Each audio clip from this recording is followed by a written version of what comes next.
Rioja is a wonderful wine region, and we drink a lot of it here. It's very popular.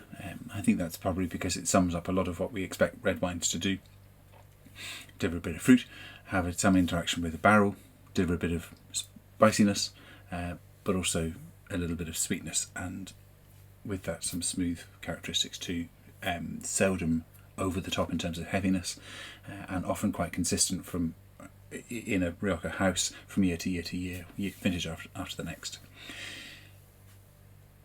If you get a Reserva or a Crianza or a Gran Reserva, the Consejo Regulador, who are the governing body, make sure that the producer has had to age the wine for minimum sets of criterion, and they have to have the requisite minimum number of yields and maximum number of yields per hectare in the vineyards as well. So the quality levels are well checked.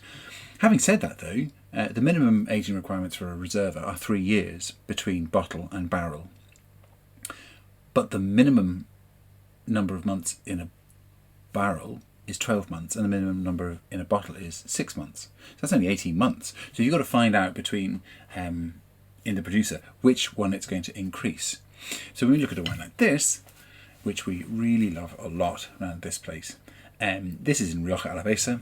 It's pretty good value for money. That's the smallest subzone in Rioja. It's quite far north and to the west, and it's grown in the hill of San Vicente de Soneria.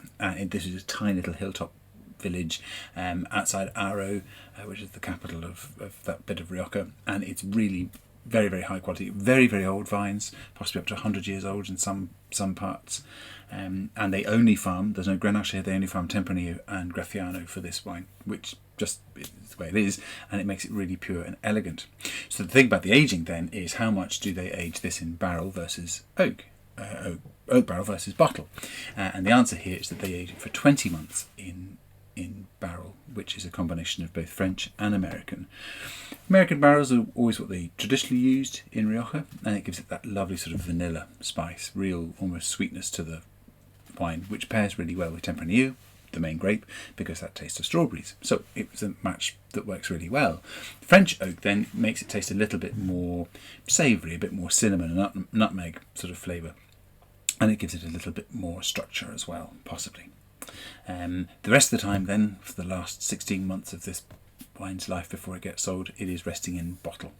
I absolutely love it. You can probably tell that. It's medium full bodied, it's very smooth, lovely dark fruits, and that lovely well integrated spice. It's an absolute winner. Very standard for what you expect from Rioja, but delivered in its own particular way. The Graciano content in this to me is really lovely too. That almost adds this sort of inky black colour, but also inky black sort of flavour as well.